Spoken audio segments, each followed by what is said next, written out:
ಹಗಲಂತೆ ಕಾದ ಕಣ್ಣು. ಸೊ ಅವತ್ತು ನನ್ನ ಕಾಪಾಡಿದ್ದು ನೀವೇ.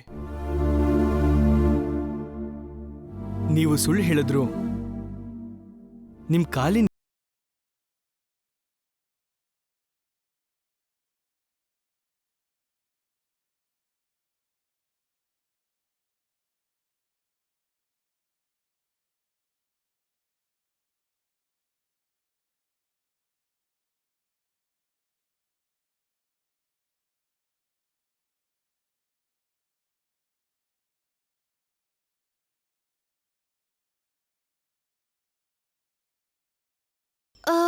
ಹೇಗಂದ್ರೆ ಅದು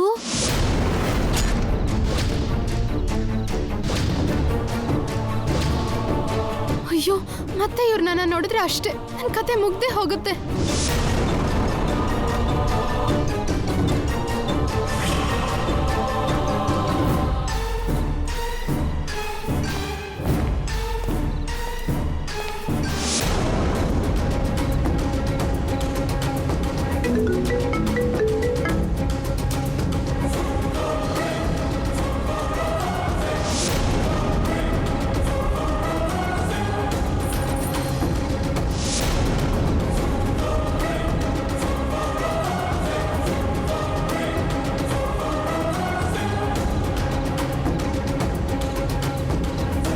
ಇದೇ ನಡೆದಿದ್ದು.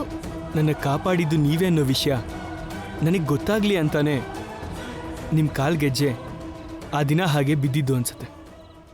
ನಿಮ್ಮ ಅನುಮಾನ ದೂರ ಆಯ್ತಲ್ಲ, ಇನ್ ನೀವು ಹೊರಡಿ.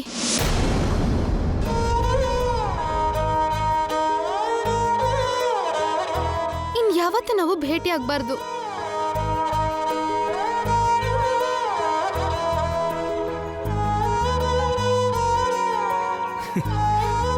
ಅದು ನಮ್ಮ ಕೈಯಲ್ಲಿ ಎಲ್ಲಿದೆ ಬಿಡಿ, ಆ ಭಗವಂತನ ಕೈಯಲ್ಲಿದೆ ಅಷ್ಟೆ.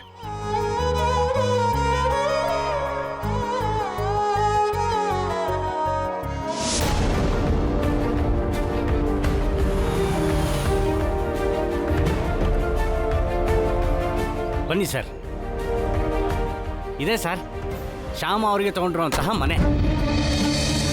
ಬನ್ನಿ.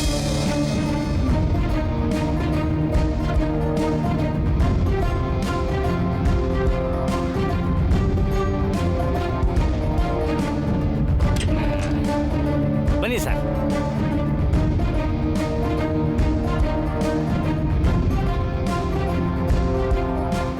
ಹೆಂಗಿದೆ ಸರ್? ಮನೆ ಏನೋ ಬ್ರಹ್ಮಾಂಡವಾಗೇ ಇದೆ.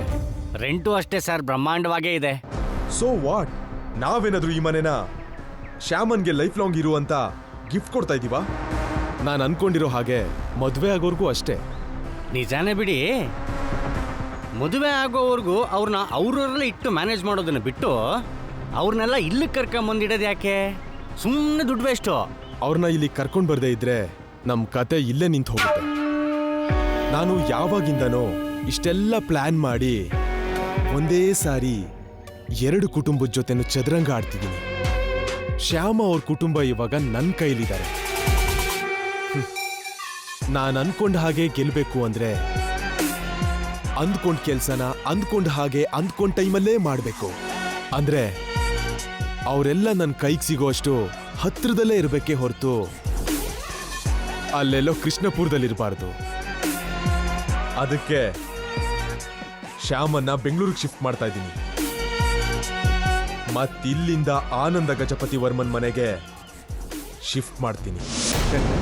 ಆಹಾ, ನೀವು ಸೂಪರ್ ಸರ್, ಸೂಪರ್ ಅಷ್ಟೇ. ಅರ್ಜುನ್, ಮಲ್ಲಿಕಾರ್ಜುನ್.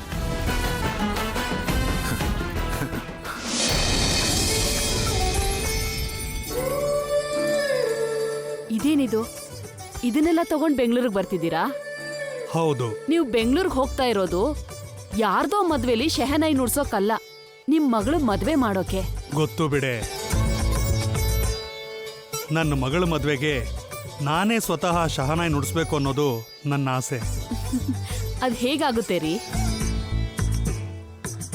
ಕನ್ಯಾದಾನ ಮಾಡ್ಬೇಕಾಗಿರೋದು ನೀವೇ ಅಲ್ವಾ? ಮಗಳು ಮದ್ವೆ ಅನ್ನೋದನ್ನ ಮರ್ತು ಹೋಗಿ ಶೆಹನಾಯಿಲಿ ಕಲ್ಯಾಣ ರಾಗ ನುಡಿಸ್ಕೊಂಡು ಕೂತ್ಕೊಂಡಿರ್ತೀರಾ ಏನೋ? ಕನ್ಯಾದಾನನೂ ನಾನೇ ಮಾಡ್ತೀನಿ, ಕಲ್ಯಾಣ ರಾಗನೂ ನಾನೇ ನುಡಿಸ್ತೀನಿ. ನೀನೇ ನೋಡ್ತಾ ಇರೋ.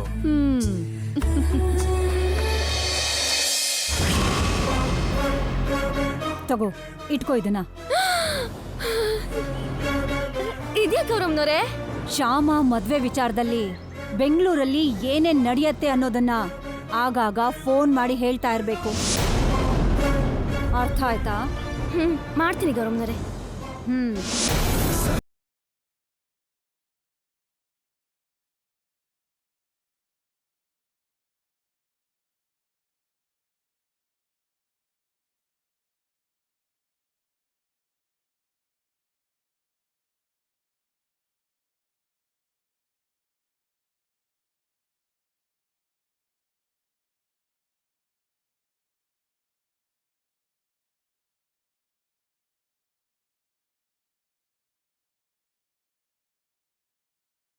ದುಡ್ಡು ಖರ್ಚಾಗುತ್ತೆ.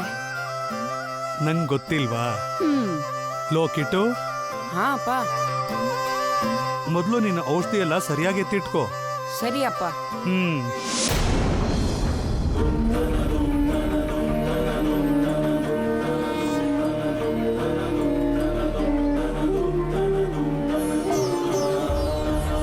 ಕೃಷ್ಣ, ನನಗೆ ಬುದ್ಧಿ ತಿಳಿದಾಗಿಂದ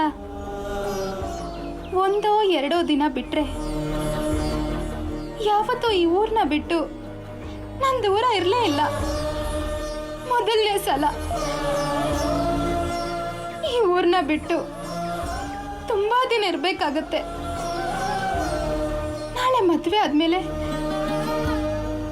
ಅವಾಗ ಒಂದೆರಡು ದಿನ ಈ ಊರಿಗೆ ಬರ್ಬೋದೇನೋ.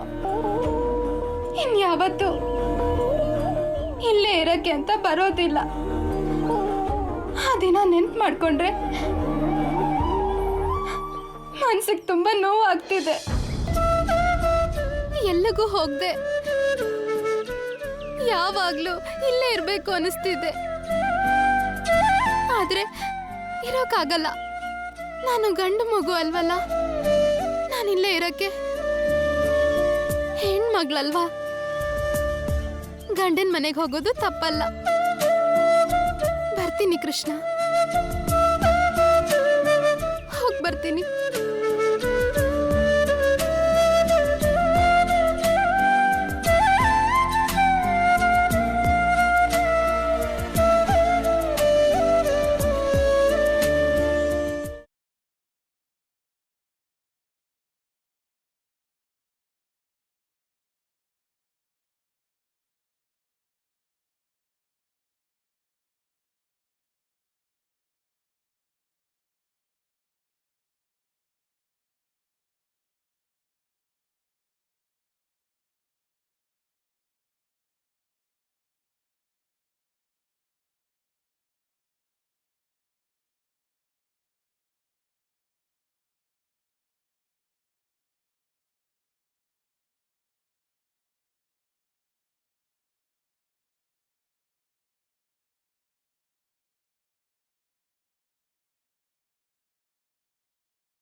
ಚಿಕ್ಕಪ್ಪ ಚಿಕ್ಕಪ್ಪ ಇಲ್ಬಾ.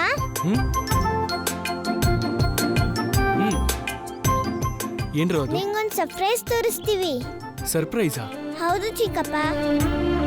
ನಿನ್ ಡೇಟ್ ಆಫ್ ಬರ್ತ್ ಹೇಳಿದ್ರೆ ನಿನ್ ಫ್ಯೂಚರ್ ತೋರಿಸುತ್ತೆ ಈ ಐಪ್ಯಾಡ್. ನನ್ನ ಫ್ಯೂಚರ್ ಹೇಳತ್ತಾ? ಹೌದು ಚಿಕ್ಕಪ್ಪ. ಇದರಲ್ಲಿ ನವ್ ಯುವರ್ ಫ್ಯೂಚರ್ ಅಂತ ಒಂದು ಆ್ಯಪ್ ಇದೆ. ನಿನ್ ಡೇಟ್ ಆಫ್ ಬರ್ತ್ನ ಫೀಡ್ ಮಾಡಿದ್ರೆ ನಿನ್ ಫ್ಯೂಚರ್ ಬರುತ್ತೆ. ಅದೆಲ್ಲ ಕರೆಕ್ಟಾಗಿರಲ್ವೋ? ನಂಬಾರ್ದು. ಯಾಕೆ ಕರೆಕ್ಟ್ ಅಲ್ಲ ಚಿಕ್ಕಪ್ಪ? ಇವಳು ಡೇಟ್ ಆಫ್ ಬರ್ತ್ನ ಹಾಕಿದಕ್ಕೆ ಕರೆಕ್ಟಾಗಿ ಬಂತು. ಏನಂತ ಬಂತು? ಆದಷ್ಟು ಬೇಗ ಇವಳಿಗೆ ಅಲ್ವಿದಾಗುತ್ತೆ ಅಂತ ಬಂತು. ಚಾಕ್ಲೇಟ್ ಜಾಸ್ತಿ ತಿಂತಾಳಲ್ಲ ಚಿಕ್ಕಪ್ಪ, ಅದಕ್ಕೆ ಬಿದ್ದೋಗುತ್ತಲ್ವಾ. ಇವನ್ ಫ್ಯೂಚರ್ನ ಕರೆಕ್ಟಾಗೆ ಹೇಳಿತು ಚಿಕ್ಕಪ್ಪ. ಇವನಿಗೇನಂತ ಬಂತಮ್ಮ? ಇವನ್ಗೂ ಬೇಗ ಕನ್ನಡಕ ಬರುತ್ತೆ ಅಂತ ಬಂದಿತ್ತು ಚಿಕ್ಕಪ್ಪ. ಇವನು ಐಪ್ಯಾಡು, ಟ್ಯಾಬು, ಫೋನು ಎಲ್ಲ ತುಂಬಾ ನೋಡ್ತಾನೆ ಅಲ್ವ ಚಿಕ್ಕಪ್ಪ, ಅದಕ್ಕೆ ಅವನಿಗೆ ಕನ್ನಡಕ ಬರುತ್ತೆ. ಚಿಕ್ಕ ಮಕ್ಕಳು ಹೆಚ್ಚಾಗಿ ಚಾಕ್ಲೇಟ್ ತಿಂದ್ರೆ ಹಲ್ಲು ಹಾಳಾಗತ್ತೆ ಅಂತ, ಫೋನು ಟ್ಯಾಬ್ಸ್ ಹೆಚ್ಚಾಗಿ ನೋಡಿದ್ರೆ ಕಣ್ಣು ಹಾಳಾಗತ್ತೆ ಅಂತ ಹೇಳೋದಕ್ಕೆ ಅಂತಾನೆ ಈ ಥರ ಆ್ಯಪ್ಸ್ನ ಕ್ರಿಯೇಟ್ ಮಾಡಿರ್ತಾರಮ್ಮ. ಅಷ್ಟೇ ಬಿಟ್ರೆ ಅದು ನಮ್ಮ ಫ್ಯೂಚರ್ ಹೇಳೋ ಆ್ಯಪ್ ಅಲ್ಲ. ಅದನ್ನ ನಂಬಾರ್ದು. ನಂಬೇಕೋ ನಂಬಾರ್ದು, ನೀನೊಂದ್ಸಲ ಟ್ರೈ ಮಾಡಿದ್ರೆ ತಾನೆ ಚಿಕ್ಕಪ್ಪ ಗೊತ್ತಾಗೋದು. ನೀನೊಂದ್ಸಲಿ ಡೇಟ್ ಆಫ್ ಬರ್ತ್ನ ಹಾಕೋ ಚಿಕ್ಕಪ್ಪ, ಪ್ಲೀಸ್ ಚಿಕ್ಕಪ್ಪ. ಓಕೆ, ನಿಮಗೋಸ್ಕರ ಮಾಡ್ತೀನಿ.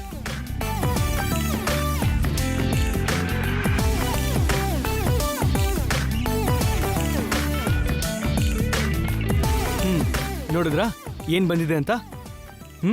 ನನ್ನ ಜೀವನ ಹೊಸ ಟರ್ನ್ ತಗೊಳತ್ತಂತೆ.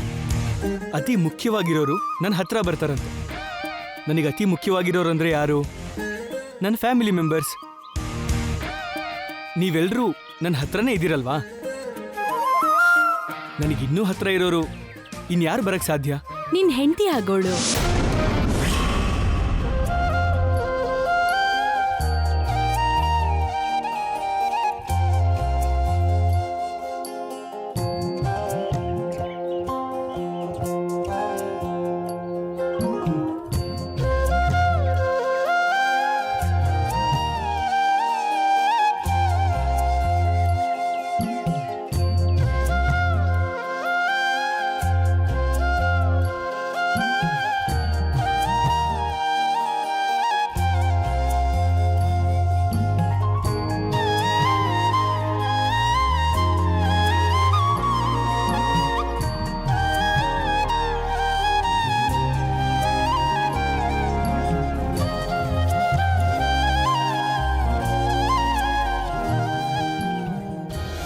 ಹೌದು ಕಣು, ನಿನ್ ಜೀವನದಲ್ಲಿ ಹೊಸ ವಿಷಯ ಅಂದ್ರೆ ಅದ್ ನಿನ್ ಮದ್ವೆನೆ.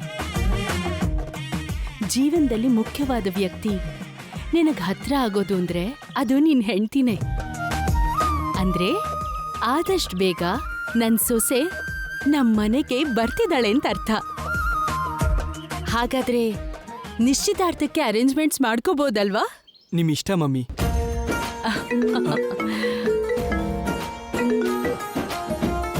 ಹಲೋ, ಹಾಂ ಹೇಳಿ. Okay, is it? ಹಾಂ, ಓಕೆ ಓಕೆ ಓಕೆ. ನೀವು ಸೈಟ್ ಹತ್ರ ಬಂದುಬಿಡಿ, ನಾನು ಡೈರೆಕ್ಟಾಗಿ ಅಲ್ಲಿಗೆ ಬರ್ತೀನಿ. ಓಕೆ, ಬಾಯ್. ಮಮ್ಮಿ, ನಮ್ಮ ಹೊಸ ಫ್ಯಾಕ್ಟ್ರಿಗೆ ಸಂಬಂಧಿಸಿದಂಗೆ ಲ್ಯಾಂಡ್ ನೋಡೋಕ್ಕೆ ಹೋಗಿ ಬರ್ತೀನಿ ಮಮ್ಮಿ. ಸರಿನಪ್ಪ, ಬಾಯ್ ಬಾಯ್ ಮಕ್ಕಳ. ಬಾಯ್ ಬಾಯ್ ಬಾಯ್ ಚಿಕ್ಕಪ್ಪ. ಬಾಯ್. ಅಬ್ಬಬ್ಬಾ, ನನ್ಗೀಗ ಸಮಾಧಾನ ಆಯ್ತು. ನಿಶ್ಚಿತಾರ್ಥ ಅಂದ್ರೆ ಇವನ್ ಏನ್ ಹೇಳ್ತಾನೋ ಅಂತ ಅನ್ಕೊಂಡಿದ್ದೆ. ಬೇಗ ಎಂಗೇಜ್ಮೆಂಟ್ ಮುಗಿಸಿ ಇವನ್ ಕೈ ನಕ್ಷತ್ರಕ್ಕೆ ತಾಳಿ ಕಟ್ಟಿಸ್ಬಿಟ್ರೆ ಅವಳು ಸೊಸಿಯಾಗಿ ನಮ್ಮನೆ ಕಾಲಿಡ್ತಾಳೆ. ಮಮ್ಮಿ, ಇವಳು ಮಾತಿಗೆ ತಪ್ಪಲ್ಲ ಅಲ್ವಾ? ನಾವು ಕರೆದ ತಕ್ಷಣ ಪ್ರೋಗ್ರಾಮಿಗೆ ಬರ್ತಾಳ್ತಾನೆ. ಬರ್ದೇ ಹೋದ್ರೆ ಏನಾಗತ್ತೆ ಅಂತ ಮೊದಲೇ ಹೇಳಿ ಸರಿಯಾಗಿ ಹೆದರ್ಸಿದ್ದೀನಲ್ಲ. ನಾವ್ ಯಾವಾಗ ಪ್ರೋಗ್ರಾಮ್ ಇದೆ ಅಂತ ಹೇಳಿದ್ರು ಆಗ ತಪ್ಪದೆ ಬರ್ತಾಳೆ.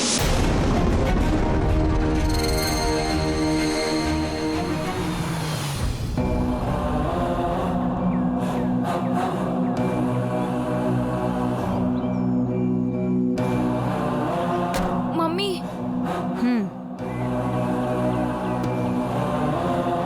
ನಾನ್ ಹೇಳಿರೋದನ್ನ ಕೇಳಿ ಹೆದ್ರಿದಾಳೆ ಅನ್ಸತ್ತೆ.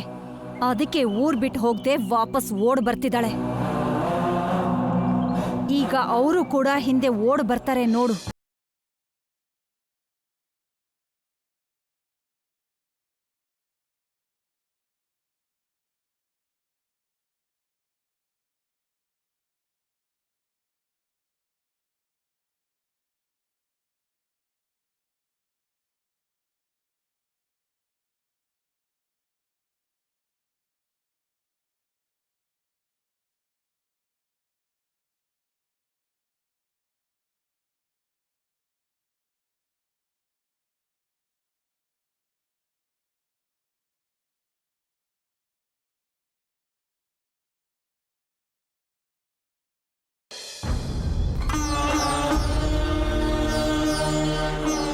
ಬಿಟ್ಟು ದೂರ ಹೋಗ್ತಿದ್ದೀನಿ ಅನ್ನೋ ನೋವಲ್ಲಿ ನಿನ್ನ ಮರ್ತು ಹೋಗಿದ್ದೀನಿ.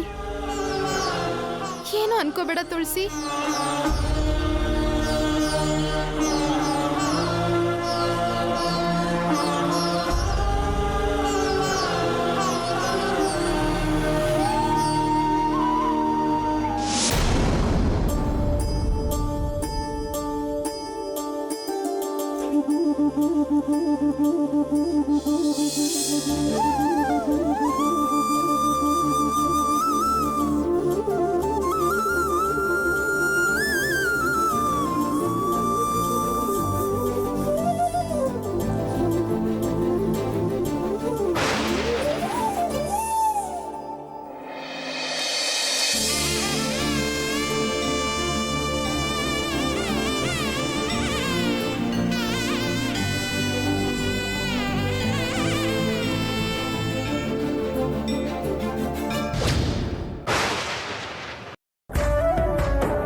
ಕೃಷ್ಣ ತುಳಸಿನೇ ಮರ್ತು ಬಂದಿದೆ ಅಪ್ಪ.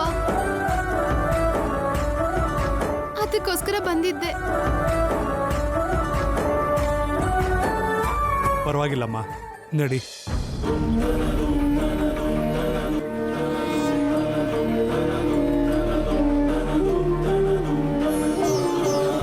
ಕಾರಲ್ಲಿ ಕೂತ್ಕೊಳ್ಳಿ.